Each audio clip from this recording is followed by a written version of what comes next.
Today we're going to talk about marketing metrics and marketing financials. Now, marketers play a very vital role in helping keep the company going. They're in charge of the profit and loss. They're in charge of making sure that the advertising spend is in line with what sales projections are.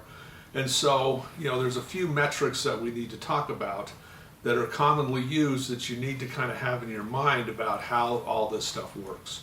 And so we're going to talk about advertising metrics first, and then we'll talk about some key metrics that you use for measurement, and then finally financials. So when we talk about advertising, there's a lot of terminology that you need to understand. There's things called reach, ratings, frequencies, impressions, gross rating points, cost per thousands, cost per point.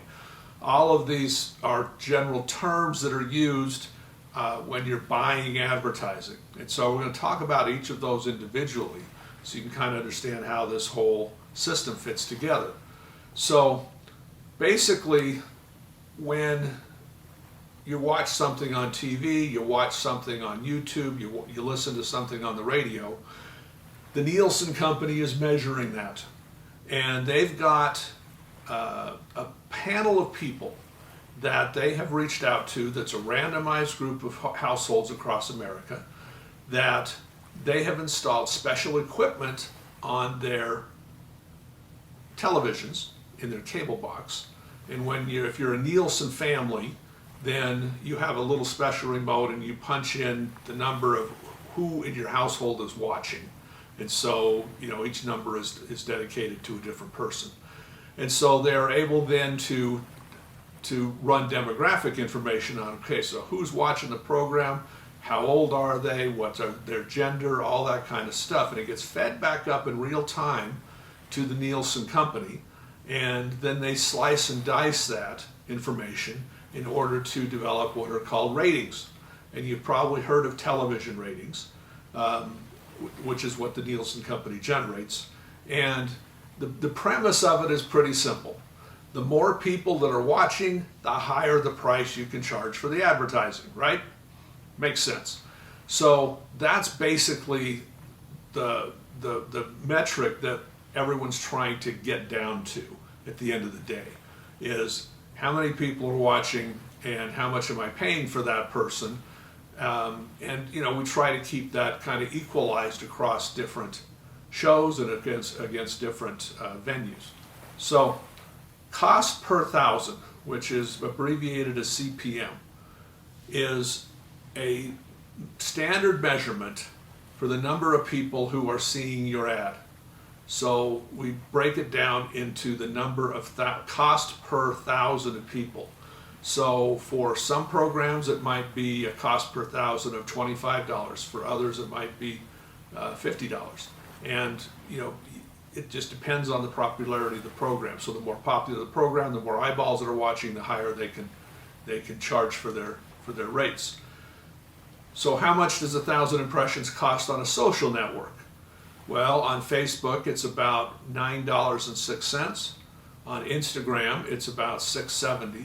On Twitter it's $5.76, and on LinkedIn it's $6.05. So why do you think Facebook can charge so much more on a cost per thousand basis? Well, it's because of targeting. They are able to target better.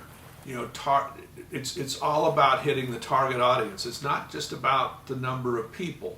It's about hitting the right number in the target audience. And Facebook, because of all the data they have on you, because everything that you've ever clicked on, they've got a record of, and they've been categorizing you and figuring out how to target you better, they are able to therefore charge a premium for the targeting.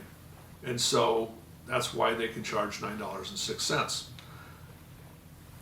Now, there's two different ways you can pay for advertising. You can either pay for it on just an impression, just showing the ad, which is typically what we do on television and radio, right? We just expose the ad in a print magazine, we expose the ad, and you pay by the cost per thousand. The other way that you can pay is what's called cost per click. And that only happens in a digital realm, obviously. when you have an ad and they click on the ad, then you pay for it. And so the price of a cost per click becomes important. For example, a cost per click on Facebook tends to run around 51 cents. For Instagram, it's $1.28. For Twitter, it's 53 cents. And for LinkedIn, it's $5.61. They can charge like a 10x premium over Facebook because of the value of those clicks. Because again, what's LinkedIn used for? LinkedIn is primarily used for job recruiting. So if I'm paying to show my ad and somebody clicks on the ad, then there's a high propensity that they're in the target audience for whom I'm trying to reach with my job message. So LinkedIn's able to charge such a huge premium.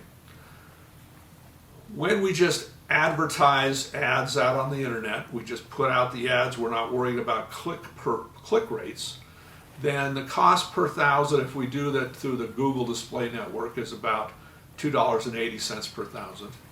And the click-through rate is about 75 cents. And the percent of people that click through is about 0.35%.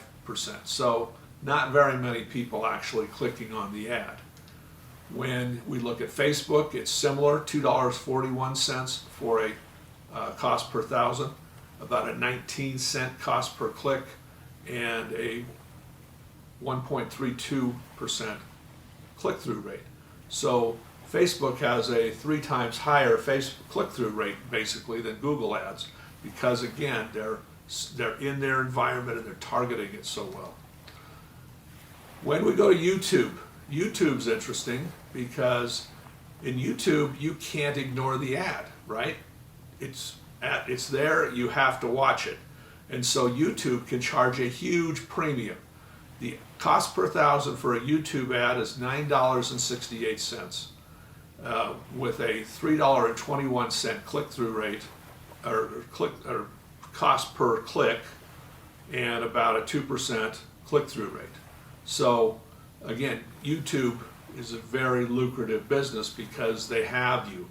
You're watching a video, you can't ignore it, and therefore they're able to charge a premium for that. If we look at national TV broadcast network prices over the years for advertising on network TV, the cost per thousand keeps going up. Now that seems counterintuitive because the total viewership for network television keeps going down. But what's happening is targeting. Back in the 1960s, 1970s, families would gather around the television for their evening entertainment.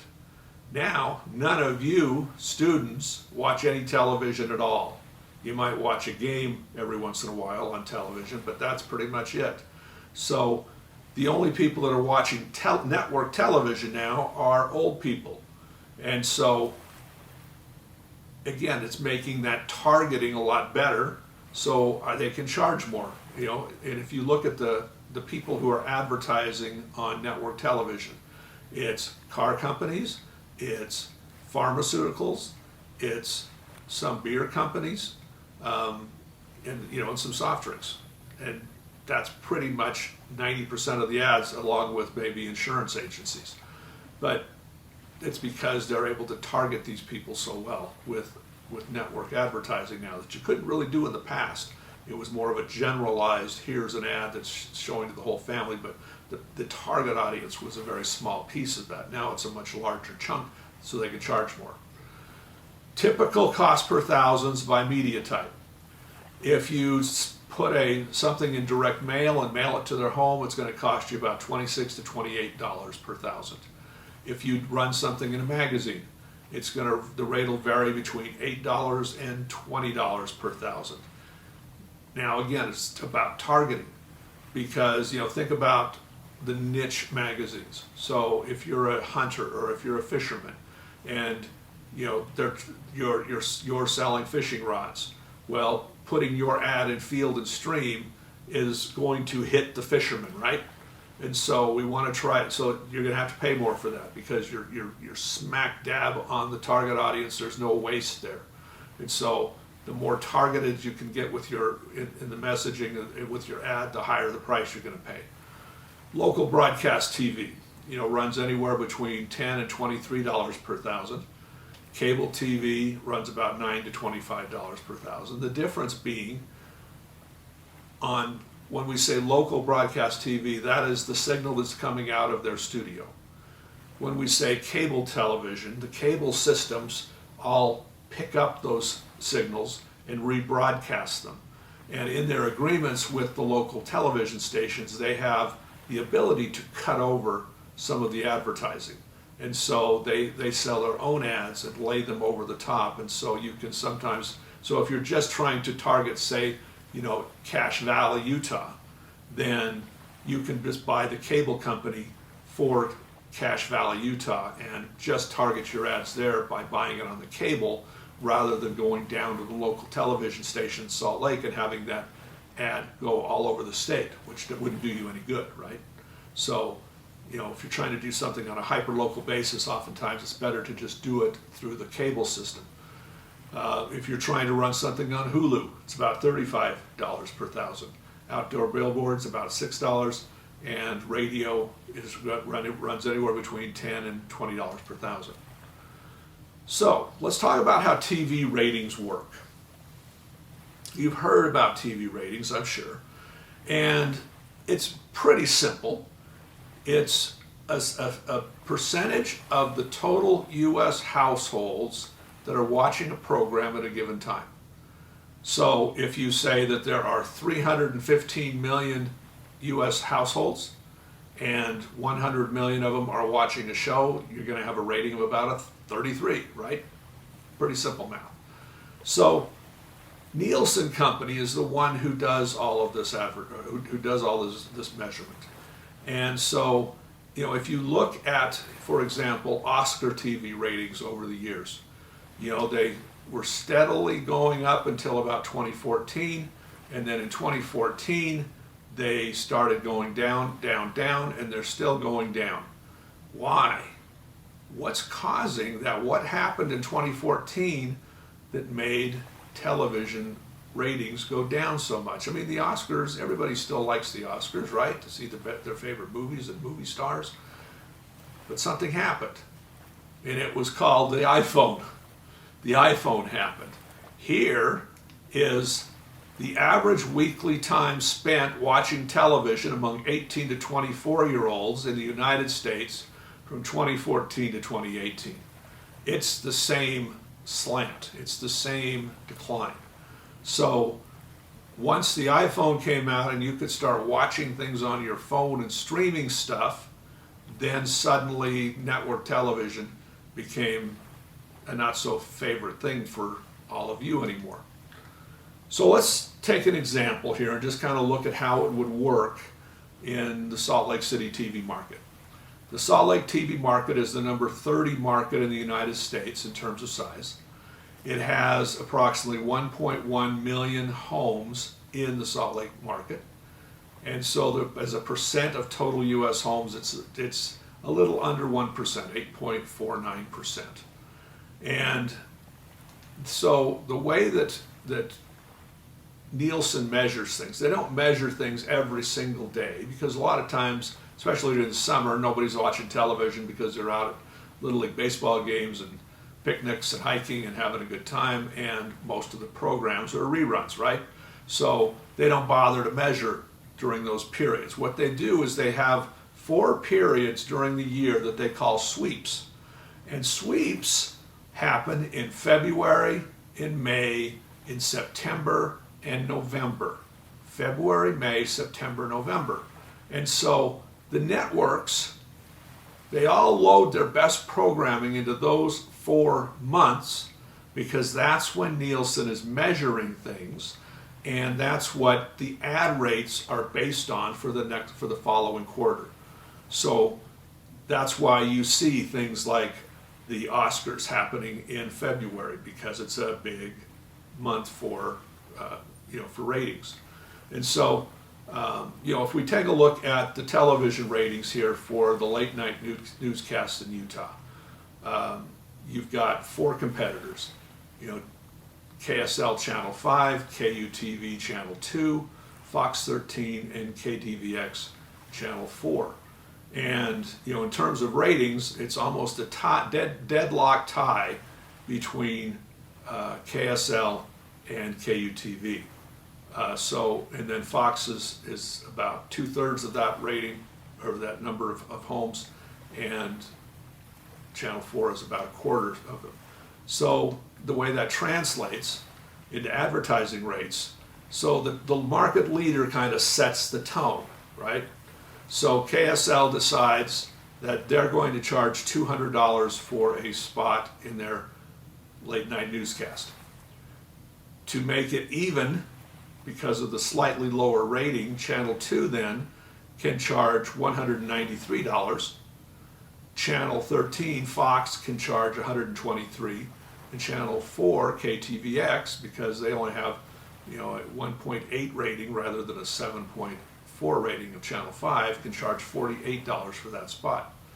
So as an advertiser, I don't really care which channel, which newscast they're on. All I'm looking for is total number of eyeballs.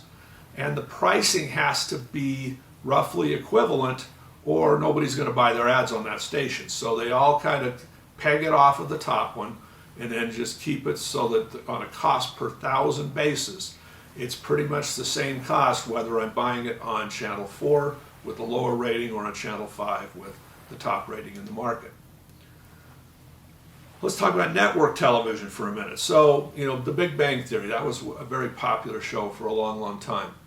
And the cost of a 30-second ad on Big Bang Theory ran $285,908. That was a national broadcast 30-second ad spot, $285,000.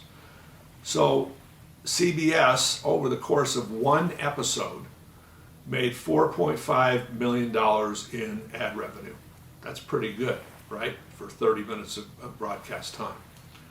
So here's how television works. And this will probably be a surprise to most of you. So the way that television programs get made is that there is somebody out there that's a producer, and they come up with an idea, and they write a script, and they hire actors, and they shoot what they call a pilot, and then they take that pilot and they take it around to the different stations. There's a lot more options now. It used to only be the networks, but they'll take it to Hulu, they'll take it to FX, they'll take it to HBO, they'll take it to Peacock, and they'll try to sell it to the highest bidder. And so the way that the contracts typically work is that they're paid a flat fee for every episode that they deliver, and then they have a bonus that they get on top of that for the ratings that their programs receive, so that if they produce a higher rated program, they make more money. Chuck Lorre is the guy who created the Big Bang Theory, and he was arguing that the Nielsen company was underreporting the ratings, and therefore he was being underpaid. And it turned into a great big stink. And so he was able to successfully get Nielsen to change to what they call cross-platform ratings. And we'll take a look at that video right now so you can kind of understand how that works. TV isn't just on the TV anymore. It's everywhere, on multiple channels, on multiple devices. But how do you know who's watching your content and with what? And how do you bring together all those different sources of measurement data? Get a more complete picture of consumers' TV and internet behavior combined. Nielsen's cross-platform homes is the only single-source measurement panel that delivers the crucial ratings and analytics you need to maximize the value of your cross-platform strategies. Here's how it works. Our National People Meter panel currently measures what thousands of households watch on TV. And now, in almost half of those homes, Nielsen captures internet behavior, giving you a singular view of how everyone in the house watches TV, surfs, and streams, generating vital insights into the relationship between these activities, like how online campaigns affect what programs people tune into, or simultaneous usage and cause and effect patterns such as website visits during a broadcast and after. The panel also enables Nielsen Extended Screen Ratings, which identifies and credits programs viewed online through the same Nielsen content encoding technology used for television, whether it's on a desktop or a laptop, Mac or PC, live or on demand. By combining this data, we can quickly deliver a single rating for multiple screens, offering all the rich demo data, GRPs, reach and frequency figures you've come to expect, based on the same rigorous methodology of the Nielsen TV ratings. Nielsen's cross-platform Homes panel is only the beginning. Imagine knowing who's viewing what, wherever, whenever, on whatever, and applying this to a variety of cross-platform business models. Nielsen is making it happen because we know people, because we have the quality panels, the technology, and the expertise, knowing what and how people watch. It's not just next, it's now. Okay, so now we can see how everything's getting captured. And just as an example of how much impact that had, let's take a look at some recent ratings. So, #1 program on network television was actually on the CW network, Riverdale. And Riverdale, in its live plus same day rating, which Nielsen measures everything, did you watch it live or did you like DVR it and watch it the same day? So a lot of people like to let a program start and then pick up 30 minutes later so they can just blast through the commercials. So live plus same day, Riverdale had a 0.5 rating. When you added up their live plus 7 day, which is all the delayed viewing and the stuff that happened, either by watching it later on a DVR or watching it on an online platform somewhere, that 7 day increase made it a 1.2. So their actual viewership increased by 140% from live plus same day. And that was the whole point that Chuck Lorre had. And so that's how it all works now, is that you get two ratings. You get a live and same day, and that's called an overnight that the Nielsen reports. And then they make a final report after a week where all of this extra viewership is queued up. And so now the producers can get paid the right amount of money. So when we build a media plan, there's 3 different terms you have to understand: reach, frequency, and GRP. Reach is the total number of discrete people exposed to the ad campaign within your target audience. Frequency is how many times did those people see each ad over the course of a 4-week period. 4 weeks is the measurement we use. And then reach times frequency becomes your GRP, your gross rating points. And that's gross rating points is really how we build a media plan. So, oftentimes we'll just go to the media planner and we'll say, I want a 500 GRP plan. And then they will figure out the reach and frequency through all the different mediums that they try to use to build out the plan. Because you can't get it with just using one medium. You have to have some television, you got to have some digital ads, you got to have some billboards, you got to have some radio, you got to have some magazines oftentimes in order to get enough volume built up. Because again, the reach only is measured by your target audience, the percentage of the target audience that you reach.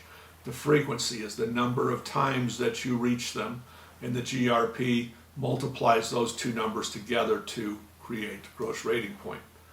So, an average media campaign for a typical brand is about 500 GRPs over a 4-week period. A strong campaign is about 750, and a blitz campaign is about 1,200 or more. And the only time we really see blitz campaigns is typically around political season, when candidates are just blasting the airways with every other commercial is a political ad. All right, now we're going to shift to another marketing index that we try to use to help us understand our business better, and that's called a brand development index. And what the brand development index does is it tries to normalize the way that you read your sales across the country. Because if you just look at the raw number of sales that happen, the big cities are always going to win, right? Because they got more people there. It makes more sense. It makes a lot of sense. If you have, 3 million people in the New York metro area, you're going to have a lot better chance of selling a lot more product than if you're in Austin, Texas with 1 million. And so we try to normalize things by using this thing called a brand development index, where it's basically 2 columns. In the first column, you list the city and its percent of the target audience population that lives there.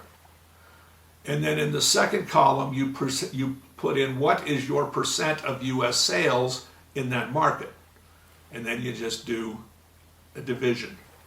So 100, the theory behind it is, if Los Angeles has 6.2% of the population, of your target audience population, you would assume that 6.2% of the sales would happen there, right? Yeah, that would make sense. So if they have 6.2% of the population, 6.2% of the sales, that would create a brand development index of 100, because you're basically doing a division. So 6.2 divided by 6.2 is 1, right? 100. We change it to a 100 index. And then if you had more sales than you did your population, for example, if Dallas, Texas has 2.3% of the population, but they're making 4.1% of the sales, well, they're selling a lot more than what you'd expect, right? And so you do that math and it turns out to be 178. And the way that you would interpolate that is you'd say that Dallas is selling 78% more product than what we would expect based on the number of people that are in the target audience that are living there. Conversely, if someone is low, like Salt Lake City in this example, where they had 0.8% of the total U.S. population, but only 0.4% of the sales, hence they're selling half as much, their BDI is a 50, the way you would interpolate that is that Salt Lake City is selling 50% less than what we would expect based on the number of people that are living there. Now this chart is able to then apple to apple everything, so that the big cities don't get overrepresented and the small cities don't get left out. Because what happens here in real life is when you run your BDI, then you can pick up the phone and you can call the people in Dallas. You can say, hey, you guys are killing it. What are you doing? Are there any best practices that we could pick up from you that we might be able to share with other people? Conversely, you can pick up the phone with Salt Lake City and say, hey, what's going on? You aren't selling nearly as many as what we expected you would have sold. Find out what's happening there. Is there some kind of competitive situation that you weren't aware of, that somebody came in and dumped a bunch of product that you didn't know about? So this index gives you the ability to have some rich conversations with your sales force and your field teams, so that you're not just sitting in your office trying to figure out what happened. Now you can see who's doing what and who's succeeding and who's failing, and so you can offer, you can try to find out what the root cause is, and perhaps cascade some of these things that are happening good in some markets over to other ones that are lower performing. So brand development index, really important index. You typically do it once per month so that you can kind of track changes over time. All right, then the last thing we're going to talk about is how, when you build your marketing plan, how do you create the financials for that? And the truth of the matter is, you just have to research it.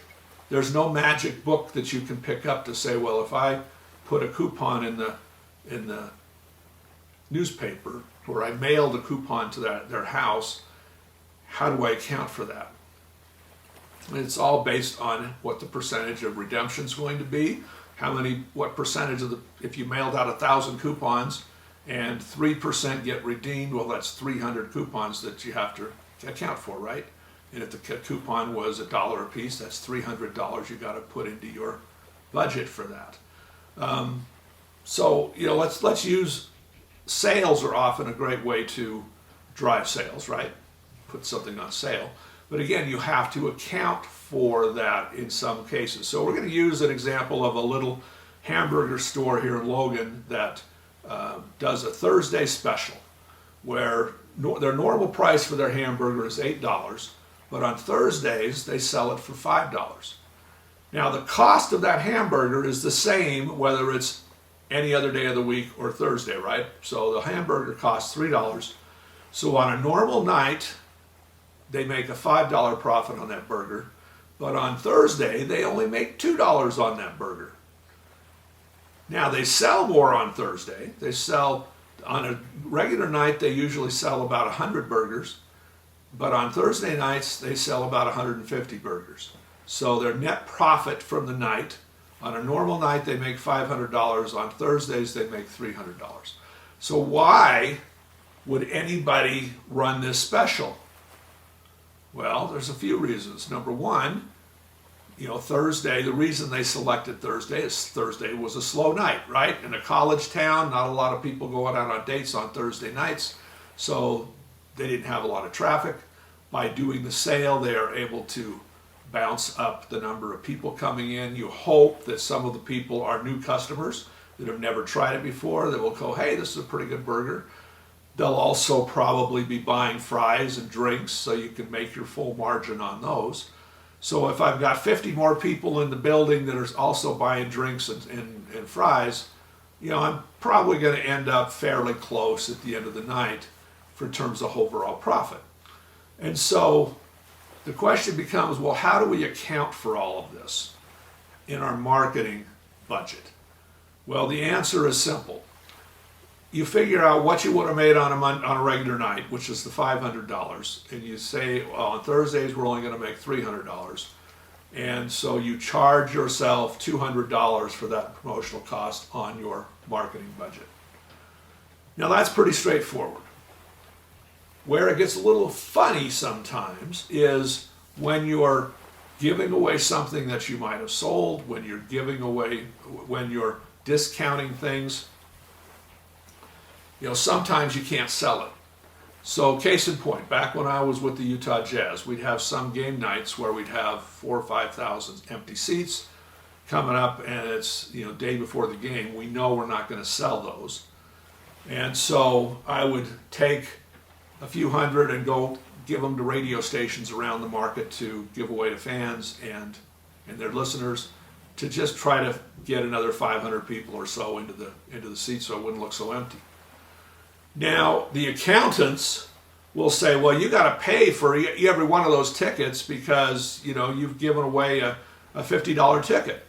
So you gave away 500 tickets at $50 a piece. You need to put into your budget for, $25,000. And I'm like, no, those seats would have never been sold.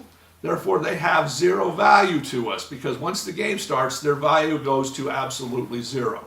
And at least I'm putting 500 more people in the building who might buy a Coke and a hot dog and a t-shirt. So, that became a huge point of discussion, and finally the team president had to say, no, they're right. If we can't sell it, you shouldn't charge it for them.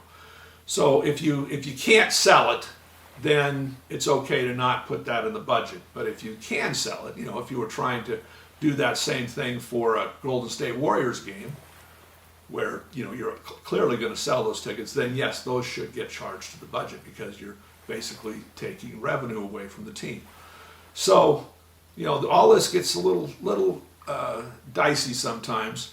And if we go back to the hamburger example, the accountants would also want to say, well, you have to have extra labor in there for serving 50 more customers, and you're going to have more power, and yeah, we know all that, but we're not going to get into that level of detail. We're just going to charge ourselves the $200 for the incremental loss and call it a day. So that's how that stuff works. All right, so your challenge now is to go take a test. There's a test called the Marketing Metrics and Marketing Financials test, and sit down and figure that out. Now, you're going to go through a scenario where you are the buyer, or you're the marketing manager for a college bookstore. And, you know, college bookstore sales have been declining and declining and declining because, you know, a lot of you buy your books online, or the books online, and or you rent the book from someplace else, and so, you know, their sales are going down. And so the marketing manager has an idea, but he needs to run the numbers to see if it's going to be a decent idea. He's got an academic calendar that he's been selling at the bookstore that almost everybody on campus buys for $5 every school year. And he's thinking, should I use that as an incentive to get somebody to buy their book here? You buy your book and you get a free academic calendar. So, you know, he's going to be taking that $5 away that would be revenue, so he's going to have to account for that. But he's got to have to try to figure out, okay, well, how many more books am I going to sell or rent as a result of that? So, you know, he's got to go through the machinations of all that math, and so you're going to do that. So as you do this test, be careful, because if you mess one up, there might be a cascading effect down to the next one. So I built it so that if you mess it up, a box will pop up and tell you what you messed up, so that you know, pay attention to the boxes that pop up, so you don't mess up the next one after that. So good luck, and we'll see you later.